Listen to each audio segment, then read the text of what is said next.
mbaza ngo nkuzaniye iki? Nkuzaniye andi makuru meza ashimishije kandi anababaje.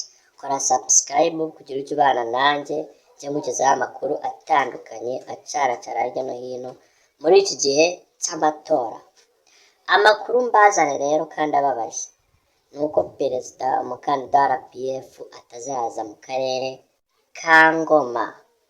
Mu karere ka Ngoma ntago azahaza kubera impamvu zitaratangazwa, muri buze kuzikurikirana.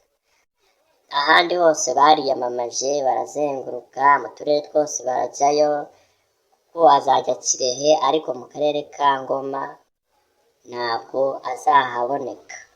Akarere ka Ngoma rero sinzi ikintu kibamo gituma kadatera imbere, gahora kari inyuma mu tundi turere pe.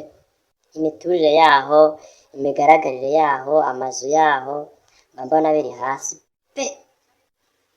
Umukandida rero ati ntazahaza kubera impamvu zitaramenyekana. Ubwo ibyo ari byo byose wenda umutekano se ntawamenya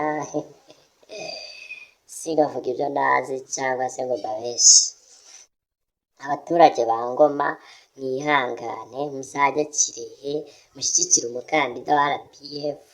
Kirehe si kure, kuva Ingoma ujya Kirehe ni 1000, ukajya aho aziyamamariza tukifatanya n'umukandida. Aho niho ho tora Paul Kagame 100% n'umukandida RPF twihitiyemo. Ari niyo makuru nayifitiye abaturage ba Ngoma.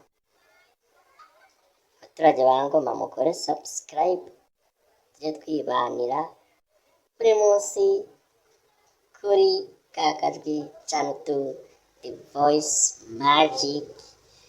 Ciao ciao, ndabashimiye cyane kandi nimuzane jinyori cyangwa mutunare mwene gatunaro.